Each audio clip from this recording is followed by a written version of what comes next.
Hi guys, so I am here at the Winter Haven, Florida City Hall Annex. Now, the reason I came out here to film this building was because, hey, many years ago, we actually met with the former city manager. His name was Mike Kerr. We met with him and Michael Stavres, who's the current city manager. He was in that meeting, and a former employee, I believe her name was Michelle Stainer. They were all in on the meeting where my husband and I met with them. We shared with them the front page newspaper article that was on the Ledger in reference to my brother not being given any life-saving measures by Winter Haven Fire Department or Polk County Fire Rescue. We brought audio of the 911 that was retrieved from the trash bin of the system at Polk County Sheriff's Office. It was given to us, and thank God, because you can hear my brother speaking on that audio. And we wanted to make sure that the Winter Haven officials knew, they could hear for themselves that he was speaking. My husband, I stepped out of the room because I was very emotional, and it gets me upset to have to hear my brother speaking and in distress, and my poor mom sitting there with them, and she witnessed the whole thing. But my husband stayed in the room with them as they listened to the audio, and they were all listening, and they heard for themselves. And here's what's really disheartening. So we told years ago, former manager Derek Feature, and emailed Nat Birdsong, who was the, I believe he's the mayor, if I'm not mistaken. But we had emailed them the issues. It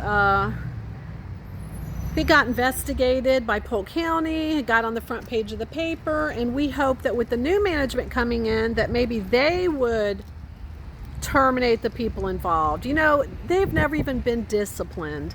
And the Winter Haven Fire Department employees that were involved, not only were they not terminated or disciplined, one of them was promoted that was involved in our incident. So it's really sad, and I want you to know that Winter Haven Fire Department was less than 2 miles from my poor brother and mom, sitting there waiting for help to come. Okay, they were less than 2 miles after 5 a.m. on a Saturday, and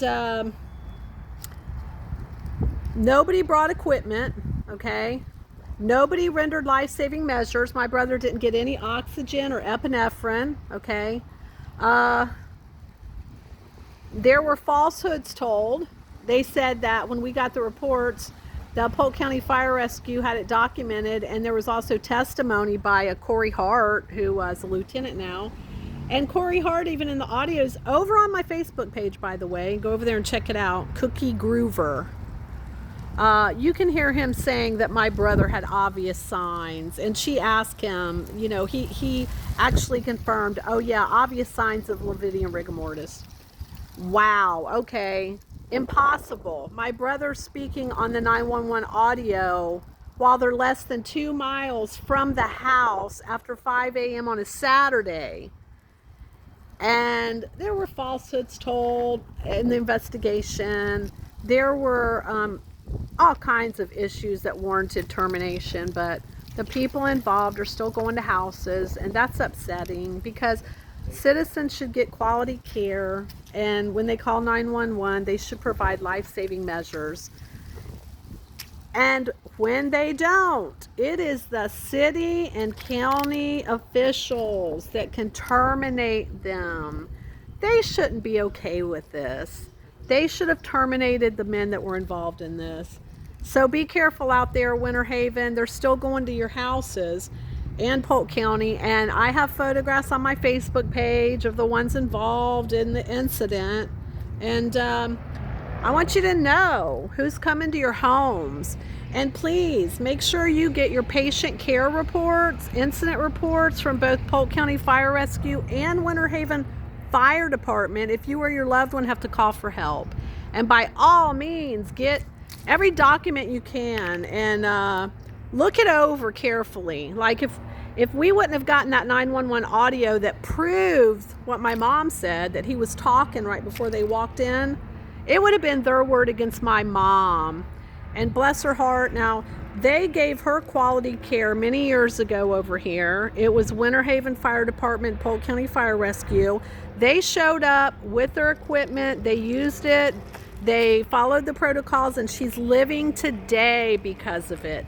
The ones that showed up for my brother should not be going to homes or any emergency calls. It is egregious. I mean, it is unacceptable, and that falls on the management.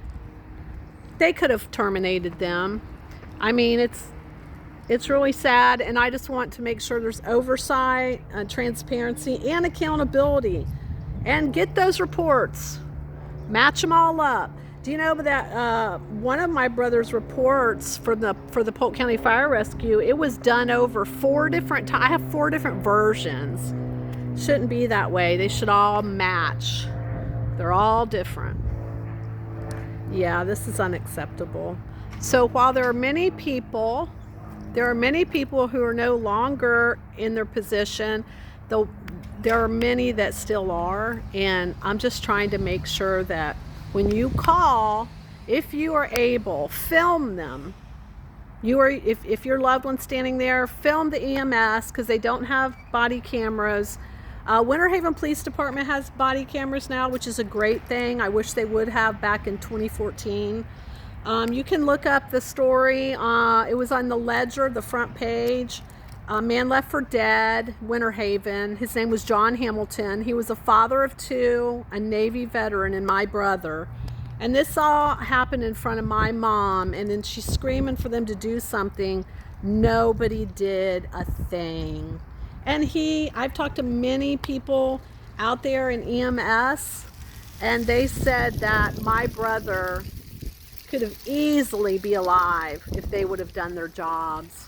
So I'm just out here trying to spread awareness and educate the public and advocate for citizens. Thanks, guys.